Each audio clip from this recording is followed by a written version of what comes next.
राजेंद्र को मेरा भाई कहाँ गया? खोजने भेजा लेकिन प्रसेन का कहीं पता नहीं चला। जंगल गया था, आया नहीं। कृष्ण ने अपनी पत्नी से कहा, देवी हमें लगता है कि हमारे भाई को कृष्ण ने मरवा दिया। उस दिन मणि मांग रहा था, मैंने नहीं दिया, तो मुझे लगता है उस मणि के कारण कृष्ण ने मेरे भाई को मरवा दिया। पर मैं तुमसे कह रहा हूं, तुम किसी से बोलना मत, किसी मत बोलना। माताओं को कोई बात बता दो तो कोई गलती नहीं की समझो, पर साथ में ये बोल दिया कि किसी को मत बताना तो बहुत बड़ी गलती कर दिया आपने। तब तो पक्का है कि वो बाहर जाने वाली बात। एक से दूसरे, दूसरे तीसरे होते करते बात रुक्मणी जी के पास पहुंच गई कि कृष्ण ने प्रसेन को मारा। सत्राजित ऐसा कह रहा था। भगवान कृष्ण का मैं क्यों मारता, मैं क्यों उसकी मणि लेता, मुझे व्यर्थ का कलंक लगा। इसलिए भगवान ने कहा इसका मार्जन करने के लिए श्रेष्ठ गोपों को अपना साथ में लेकर के प्रसेन की खोज में भगवान जंगल में जाते हैं और वहां प्रसेन को खोजना भगवान प्रारंभ करते हैं। लेकिन प्रसेन मरा मिला, मणि नहीं मिली। आगे गए, शेर मरा मिला, मणि नहीं मिले। आगे देखा तो ऋक्षराज के चिन्ह एक गुफा के अंदर गए थे। भगवान ने कहा इसी गुफा में मणि हो सकती है, इसलिए सब गोपों को भगवान ने बाहर रोक दिया और सबसे कहा 2-4 दिन में अगर मैं वापस आ गया तो ठीक, नहीं आया तुम लोग वापस चले जाना। सब लोग बाहर इंतजार करने लगे। भगवान अंदर गुफा में गए तो वहां मणि थी, लेकिन रीछ के छोटे छोटे बच्चे उस मणि से खेल रहे थे। जब मणि से खेल रहे थे, भगवान मणि को पकड़ने जैसे कि तो सब बच्चे चिंगाड़ने लगे। पास में वो रीछ था, उसने जब आवाज सुनी बच्चों की, दौड़ के गुफा के अंदर प्रवेश किया। अचानक देखा हमारी गुफा में कौन आया, भगवान कृष्ण के ऊपर धावा बोल दिया। दोनों का युद्ध होने लगा, रीछ और भगवान का। 1 दिन, 2 दिन, 4 दिन, 10 दिन हो गए। अंदर से रक्त भी बाहर आने लगा। बाहर से गोप थे, उन्होंने कहा क्या हो गया, हमारे कन्हैया को आए नहीं। कन्हैया ने कहा था 2-4 दिन इंतजार करना, अगर मैं ना हूं तो वापस चले जाना। इसलिए सब लोगों ने 4 दिन इंतजार किया, सब वापस आ गए। सबने सोचा लगता है कि कृष्ण को कुछ हो गया। वापस आके वसुदेव को समाचार दिया तो वसुदेव जी रोने लगे, मेरे लाला कहाँ चला गया, मेरा कृष्ण कहाँ चला गया, क्या होगा, कौन बचाएगा मेरे बालक को। वसुदेव रोने लगे। माँ देवकी रोती है, मेरा कन्हैया कहाँ चला गया, कौन कौन हमारे बालक को हमें वापस ला के देगा। उसी समय में नारद जी का आगमन हुआ। नारद जी का पूजन किया, वसुदेव जी ने वंदन किया, आतिथ्य स्वागत किया, चरणों में बैठ गए। नारद जी ने कहा वसुदेव जी आप चिंतित हैं, क्या बात है, क्या कष्ट आया आपके जीवन में। वसुदेव ने कहा गुरुदेव, पुत्रो में प्रिय कृष्ण प्रसेनान्वेषणाय तो पौरे शाकं वनं गत्वा निहतं तं तद्देक्षतः। हे गुरुदेव, मेरा बेटा कृष्ण प्रसेन की खोज में जंगल गया था और प्रभु वापस नहीं आया। हे नारद जी, मेरा बेटा कैसे वापस आएगा, आप कृपा करिए, आप ज्ञानी हैं, मेरा बेटा मुझे मिल जाए, मेरा कृष्ण, उपाय बताओ। नारद जी ने कहा चिंता मत करो वसुदेव जी, आपका कल्याण होगा। पुत्र प्राप्ते दुश्रेष्ठ देवी माराधयाम्बिका तस्याराधनेव श्रेयो याप्स्यति। हे वसुदेव, आप माँ भगवती पराम्बा की आराधना करो, माँ जगदम्बा की आराधना करो, उसकी आराधना से आपको आपका पुत्र मिल जाएगा।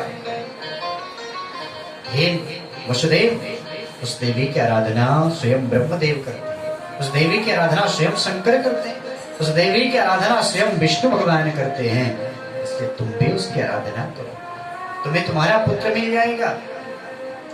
वसुदेव ने कहा नारद जी, आपने अपने मुझे याद दिला दिया। नारद ने कहा क्या याद आया आपको। बोले जो आप मुझसे कह रहे ना कि देवी आराधना करो, मुझे याद आया कि जब मैं कारागार में मेरी पत्नी देवकी के साथ शादी करके विदा हुई, आकाशवाणी ने कंस से कह दिया कि 8वां गर्भकाल होगा, तो उसने हमें गर्भ में बंद कर दिया और उसने एक एक करके मेरे 7 बालकों को, 6 बालकों को मार दिया। 7वें में संकर्षण करके बालक गर्भ नष्ट हुआ। 8वें में चिंतित हैं कि 8वां गर्भ आएगा और ये पापी कंस मार देगा। मैं कारागृह के अंदर चिंतित था, देवकी रो रही थी, कुछ करो, मेरा 8वां एक संतान तो बचे, 8 को इस पापी ने मार दिया, एक तो बचे, उपाय करो वसुदेव जी। तब मैंने अपने कुलगुरु को याद किया था, गर्गाचार्य को, और गर्ग वहां आए, जेल के अंदर, कारागार के अंदर गर्गाचार्य जी को मिलने दिया गया। वसुदेव हाथ जोड़ के खड़ा है, गुरुदेव, देवकी रो रही है, कंस जो बालक जन्म लेता उसे मार देता है, अब हमें आप कृपा करो गुरुदेव, हमें ऐसा बालक मिले जो चिरजीवी हो, जिसको कोई मार न सके गुरुदेव, आप मुझे उपाय बताइए। तब गर्गाचार्य ने कहा था, वसुदेव तुम चिंता मत करो बेटा, तुम भगवती देवी की आराधना करो, माँ पराम्बा तुम्हारे ऊपर कृपा करेगी, चिरजीवी पुत्र तुम्हें प्राप्त होगा। इसलिए नवान्न विधि से नवरात्रों में तुम देवी की आराधना करो वसुदेव। वसुदेव जी नारद जी से कहते हैं, गुरुदेव ने मुझे बताया, तो मैंने कहा गुरुदेव जी आप बताओ, कारागार के अंदर कोई भजन होता है, इस जेल की बेड़ियों में हम बंधे हुए हैं, यहाँ मन नहीं लगता गुरुदेव, कैसे भजन करूं, कैसे माँ को मैं आराधना करूं। इसलिए गुरुदेव आप हमारे कुलगुरु हैं, आप हमारे माई बाप हैं, तो गुरु तो सब कुछ कर सकता है शिष्य के लिए, इसलिए आप भी हमारे लिए माँ की आराधना आप ही कर दो ना गुरुदेव हमारे लिए। तब गर्गाचार्य ने कहा, वसुदेव तुम चिंता मत करो, तुम्हारे लिए मैं भगवती की आराधना करूंगा। और फिर गर्गाचार्य जी स्वयं विंध्य पर्वत पे चले आए और वहां पे उन्होंने नवरात्र विधि से माँ भगवती की आराधना किसके लिए, अपने चेला वसुदेव के लिए किया था। और जब नवरात्रि के 9 दिन का हवन यज्ञ जैसे पूर्ण होती, गर्गाचार्य जी के साथ बड़ी भाव और श्रद्धा के साथ में आकाश से आकाशवाणी हुई, हे गर्ग तेरा यज्ञ सफल हो गया, तेरा जो शिष्य वसुदेव है उसके यहाँ भगवान विष्णु ही पुत्र बन करके आएंगे और जगत का कल्याण करेंगे और कंस का भी उद्धार करेंगे, ऐसा आकाशवाणी ने कहा। तो गर्गाचार्य जी ने आकर के वसुदेव से कहा, वसुदेव तुम चिंता मत करना, तुम्हारा मनोरथ सिद्ध होने वाला है। ये बात वसुदेव जी किससे बता रहे, नारद जी को बता रहे कि गर्गाचार्य जी ने हमारे लिए किया था, और वही बात गुरुदेव आप बता रहे हैं। अधुनापि देवर्षे श्रुतं तव मुखाम्बुजा, आप भी यही कह रहे हैं गुरुदेव, भगवती की आराधना करो। पर गुरुदेव मैं कहाँ अभी गुरु खोजने जाऊं, कहाँ ब्राह्मण खोजने जाऊं, नारद जी आप ही मेरा काम कर दो, आप ही यहाँ पे देवी भागवत की कथा मेरे लिए कर दो ताकि मेरा बेटा सुकुशल आ जाए। तब स्वयं नारद जी ने वसुदेव के लिए वहाँ पे देवी का यज्ञ 9 दिन तक किया और धीरे धीरे यज्ञ आगे बढ़ता चला गया। बहुत सुंदर यज्ञ हुआ और यज्ञ की जैसे पूर्णाहुति का दिन आया, इधर वसुदेव जी ने यज्ञ की पूर्णाहुति की, कन्याओं का पूजन किया और जैसे ब्राह्मणों को दक्षिणा दी, तो उधर उस गुफा के अंदर भगवान कृष्ण का और ऋक्षराज का युद्ध हो रहा था। खूब मुष्टिका से मुष्टिका, 28 दिन हो गए थे युद्ध होते होते, पर कोई हारता नहीं। पर जैसे यज्ञ की पूर्णाहुति पड़ी, वैसे भगवान कृष्ण ने जो जोर का मौका जांबवान को मारा, ऋक्षराज को मारा, तो उसकी एक एक पसली टूट गई। वो समझ गया कि ये मेरा राम है। ये ऋक्षराज कौन है?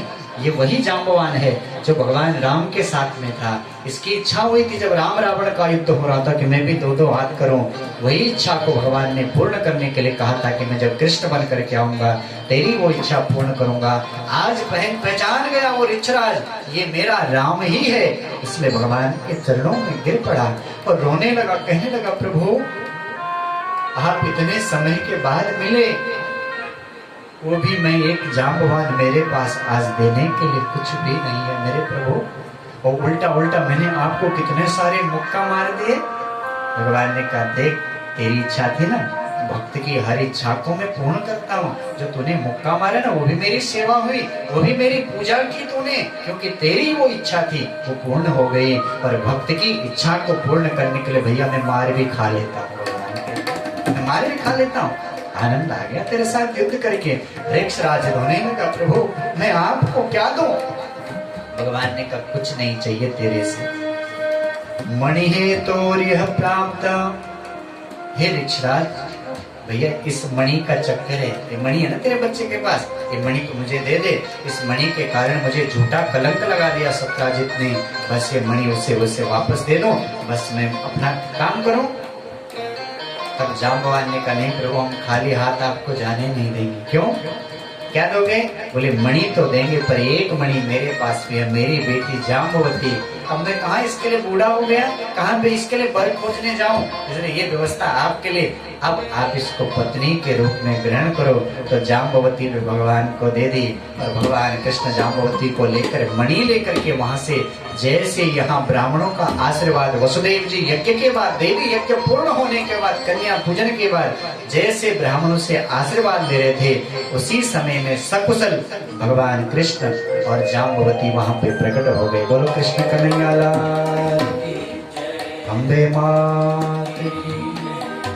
तो ये देवी का यज्ञ करने से वसुदेव को उनका पुत्र प्राप्त हो गया। आगे कथा आती है, अगस्त्य जी कार्तिक ऋषि के आश्रम में, कार्तिक स्वामी के आश्रम में गए। कार्तिक स्वामी दक्षिण में रहते हैं और उत्तर से दक्षिण गए अगस्त्य ऋषि। वंदन किया कार्तिक स्वामी को, पूजन किया कार्तिक स्वामी का, बैठ गए। तब स्कंद के आगे अगस्त्य जी ने कहा, हे कार्तिक, पुराणों को सुना,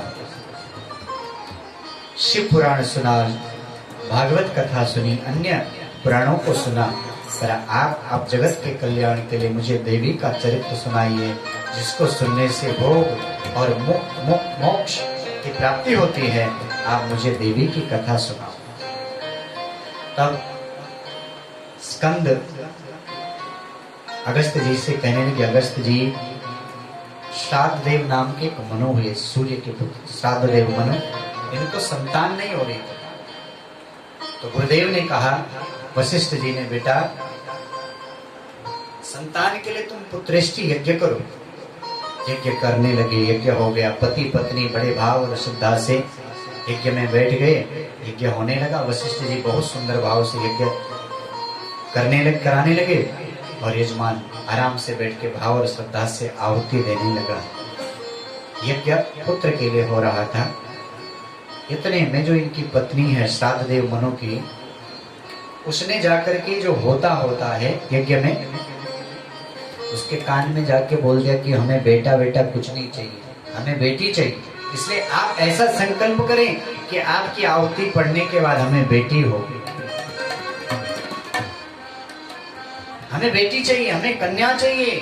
बेटा तो एक वंश को तारता है, पर बेटी तो दो वंश को तारती है, पिता के भी और ससुर के भी। इसलिए हमें तो बेटी चाहिए। उसने कह दिया। तो होता ने आहुति देते समय कह दिया कि इनको बेटी हो जाए। समय बीता, उनके घर में बेटी हुई। तो मनु ने कहा, गुरुदेव वशिष्ठ से, आपने पुत्रेष्टि यज्ञ किया, मुझे बेटी क्यों हो गई?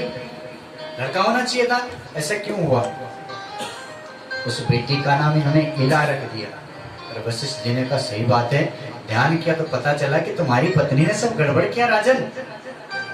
आपकी पत्नी ने कहा बेटी चाहिए। अच्छा कोई बात नहीं, आपको बेटा चाहिए। अपने मंत्र बल से वशिष्ठ ने उस बेटी को ही बेटा बना दिया। उसका नाम सुधुम्र रखा। तो धीरे धीरे बड़ा हो गया। राजा का बेटा एक बार आकेटक खेलने के लिए जंगल में जाता है।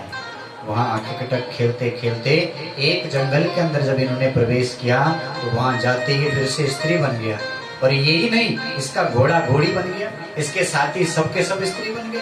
ऐसा चमत्कार सबने देखा, ही क्या हो गया, क्यों ऐसा हुआ? बोले इस वन को भगवान शंकर ने शाप दिया था। पहले एक बार पार्वती स्नान कर रही थी उस वन में, और अचानक ऋषि आ गए। तो माँ पार्वती ने कहा, शंकर जी से आप घर और तो बनाते नहीं, कोई भी आ जाता है, अब हम कहाँ करें स्नान भी? तो शंकर ने कहा, ठीक है देवी, इस वन को मैं शाप दे देता हूँ, आज से जो यहाँ प्रवेश करेगा वो स्त्री बन जाएगा। इसलिए उस वन के अंदर जो भी प्रवेश करता वो स्त्री बन जाता है। इसलिए ये सुधुम्न फिर से स्त्री बन गया। और घूमते घूमते स्त्री बना बना एक दिन पहुंच गया बुद्ध के आश्रम में। और बुद्ध के जब ये आश्रम, चंद्र का बेटा बुद्ध, उसके आश्रम में जब पहुंच गया, सुंदर कन्या स्त्री बन गया था।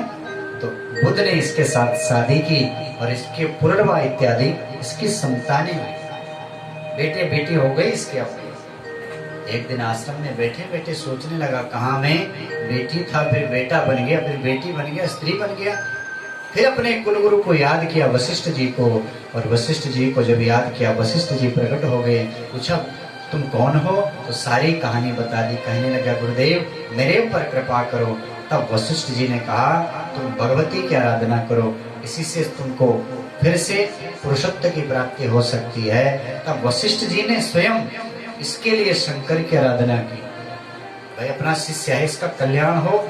वशिष्ठ जी भगवान शंकर की स्तुति करने लगे। नमो नमः शिवायास्तु शंकराय कपर्दिने गिरिजार्धांगदेहाय नमस्ते चंद्रमौलिये। भगवान शंकर की आराधना करने लगे। भगवान शंकर भगवती पार्वती के साथ प्रकट हो गए। कहने लगे मांगो क्या चाहिए। वशिष्ठ जी ने कहा मेरा शिष्य इसको पुनः पुरुषत्व की प्राप्ति हो, आप कृपा करें। तब भगवान शंकर ने कहा ठीक है, ये हमेशा के लिए पुरुष तो नहीं बन सकता है, पर कभी ये पुरुष बने कभी स्त्री, यानी कुछ दिन पुरुष और कुछ दिन स्त्री रहेगा, ऐसा ये बन जाएगा। तब वशिष्ठ जी ने कहा शंकर जी ने तो आधा काम किया, आधे दिन स्त्री रहेगा आधे दिन पुरुष रहेगा, तो काम कैसे चलेगा। कुछ कभी साड़ी पहने कभी पैंट शर्ट पहने तो कभी तो गड़बड़ हो जाएगा। इसलिए वशिष्ठ जी ने कहा ये तो काम नहीं। बगल में साक्षात पराम्बा भगवती पार्वती बैठी है, भगवान शंकर की मुस्कुरा रही है। तब वशिष्ठ जी ने कहा ये तो माँ शक्ति है, यही हमारा काम कर सकती है। इसलिए वशिष्ठ जी ने माँ की स्तुति करने लगे। जय देवी महादेवी भक्तानुग्रहकारिणी, जय सर्वसुराराध्ये जयानंत गुणालय। हे माँ पराम्बा आप कृपा करो, आप करुणामयी मोह माँ, मेरा इस शिष्य का कल्याण हो। हे माँ आप मेरे शिष्य का उद्धार करो, ये पुरुषत्व को प्राप्त हो। तब माँ ने कहा भैया हो सकता है तुम अपने शिष्य को देवी भागवत की कथा सुनाओ, 9 दिन की कथा सुनने के बाद तुम्हारा ये शिष्य पुनः पुरुषत्व को प्राप्त हो जाएगा।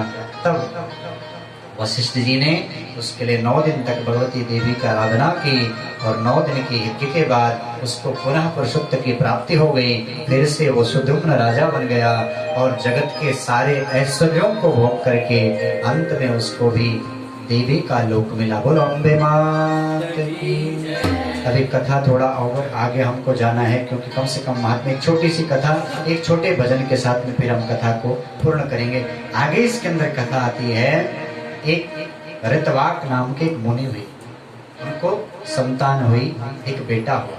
लेकिन जिस दिन से वो बेटा पैदा हुआ उस दिन से इसके घर में कष्ट ही कष्ट आने लगे। जिस दिन से बेटे ने जन्म लिया कष्ट ही कष्ट जीवन में आने, दुख ही दुख जीवन में। अब वो बेटा बड़ा हुआ, ऋतवाक ऋषि ने उसके सारे संस्कार किए, लेकिन संस्कार करने के बाद उसकी भी दुर्बुद्धि हो गई। जब बड़ा हो गया तो किसी ऋषि की बेटी, ऋषि की पत्नी, ऋषि के साथ किसी के साथ शादी हो रही, किसी ऋषि के साथ, उसकी बेटी को ही उठा करके लेके चला आया घर में। रोने लगा ऋतवाक, ऐसा दुष्ट पुत्र। कुपुत्रम दुखदायकम, देवी भागवत के अंदर आता है कि कुपुत्र दुखदायक होता है। देवी भागवत के अंदर लिखा हुआ है कि बिना पुत्र का होना ठीक है, संतान न हो चलेगा, लेकिन कुपुत्र नहीं होना चाहिए। क्यों?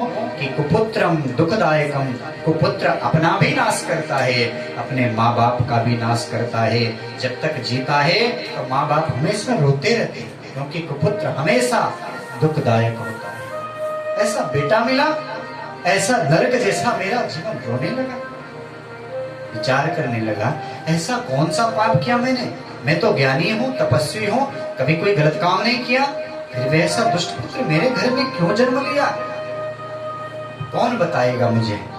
गर्ग ऋषि के पास में गए, रोने लगा। ऋतवाक कहने लगा, गुरुदेव ऐसा दुष्ट पुत्र, इतनी ख्याति, पूरा जीवन लगाया गुरुदेव मैंने अपने नाम कमाने में, और ऐसा पापी बेटा आया, इसने मेरी सारी कीर्ति धूमिल कर दिया। सब कहते हैं कि ऋतवाक का बेटा चोर है, डकैत है, अनाचारी है, शराबी है, जुआरी है। ऐसा बेटा होने से तो अच्छा है कि मुझे बेटा न होता, मर जाता है या मैं ही मर जाता है। गुरुदेव क्यों ऐसा पुत्र मुझे मिला? मैंने हर चीज बराबर की, मैंने ज्ञान प्राप्त किया, समय पे शादी की, गृहस्थ का जो जीवन जैसा होना चाहिए वैसे मैंने जिया, सारे संस्कार किए, गर्भाधान संस्कार किया, फिर भी ऐसा दुष्ट पुत्र क्यों हुआ गुरुदेव? और गुरुदेव अगर मेरे पाप नहीं तो क्या मेरी पत्नी के लिए पाप किया कोई, जिसके कारण ऐसा दुष्ट पुत्र हमें मिला? कौन से पाप के कारण गुरुदेव ऐसा दुष्ट संतान हमें मिला? तब गर्गाचार्य ने कहा, न तुमने पाप किया, न तेरी पत्नी ने पाप किया, या जो तुम्हारा बेटा है ये गलत समय में इसने जन्म लिया। गलत समय? हाँ बेटा, जिस समय इसका जन्म हुआ उस समय रेवती नक्षत्र का चौथा चरण चल रहा था, जिसको गंडांत कहते हैं। बेटा, गंडांत नक्षत्र में जो जन्म ले लेता है वो परिवार के ऊपर भारी, परिवार में जिस दिन से जन्म लेगा माँ के लिए कष्ट, पिता के लिए कष्ट, परिवार के लिए कष्ट ही कष्ट होता है। बेटा इसमें तुम्हारा दोष नहीं, इसका कुछ ऐसा कर्म रहेगा या तुम्हारे कर्म कुछ ऐसे थे जिसके कारण इसने रेवती नक्षत्र में जन्म ले लिया। बड़ा गुस्सा आया ऋतुवाग को, कहने लगा रेवती नक्षत्र इतना दुष्ट है, हाथ में जल लेके श्राप दे दिया, हे रेवती नक्षत्र तो आसमान में रहता, वहां रहने लायक नहीं, जा तेरा पतन हो जाए। तो वो नक्षत्र तारामंडल से गिर करके धरती में गिर पड़ा, और जैसे धरती में गिरा वो तारा, उससे एक बेटी ने जन्म ले लिया, वहां एक बेटी पैदा हो गई। वहीं से प्रमुची ऋषि गुजर रहे थे, उन्होंने छोटी सी बेटी को देखा, अरे किसकी बेटी, लेकिन कोई दिखाई नहीं दिया। अपने आश्रम में प्रमुची उस बेटी को लेकर के आए और उस बेटी का पालन करने लगे। धीरे धीरे वो बेटी बड़ी हो गई, विवाह योग्य हो गई, सोचने लगे किसको ब्याहूं। अग्नि नारायण प्रकट हो गए उनके यज्ञ कुंड से, बोले तुम्हारी बेटी के लिए दुर्मद राजा योग्य है, आप अपनी बेटी का विवाह उनके साथ कर दीजिए। एक दिन दुर्मद राजा वहीं ऋषि के आश्रम में पहुंच गया और इस कन्या को उसने देखा तो पूछ लिया, प्रिय आपके पिता कहाँ हैं? और प्रिय केवल पत्नी के लिए ही प्रयोग में किया जाता है, प्रिय शब्द का प्रयोग केवल पत्नी के लिए, जबकि इसकी पत्नी नहीं, शादी नहीं हुई, फिर भी प्रिय अचानक मुंह से निकल गया, क्योंकि ये होनी है, इसकी पत्नी बनने वाली है। तुम्हारे पिता कहाँ? बोले यज्ञ कुंड में बैठे हैं। उधर ऋषि ने प्रिय शब्द का उच्चारण सुन भी लिया था और अग्नि ने बता भी दिया था कि दुर्मद राजा ही तुम्हारी बेटी का पति होगा। ऋषि समझ गए कि दुर्मद राजा स्वयं चल करके आ गए हैं, इसलिए राजा का स्वागत किया और राजा से कहा, अपने सेवकों से कहा कि भैया जल लेके आओ, अर्घ्य देना है। तो राजा ने कहा हमको अर्घ्य क्यों देंगे? अर्घ्य तो आप दामाद को देंगे, जवाई को देंगे, हाँ हमको क्यों? तब ऋषि ने कहा आप हमारे दामाद हैं, आपकी पत्नी हमारे यहाँ रहती है। दुर्मद ने कहा मेरी पत्नी आपके यहाँ? बोले हाँ, ये जो जिसको आपने प्रिय कहा ना, इसलिए आपने प्रिय निकला, इसलिए निकला। मुझे अग्नि ने पहले बता दिया था कि दुर्मद के साथ आपकी बेटी की शादी होगी, आप हमारे आश्रम में आए, स्वागत है आपका, आप मेरी बेटी का पानी ग्रहण कीजिए। बेटी ने कहा पिताजी आपने मेरे से पूछा नहीं, मेरी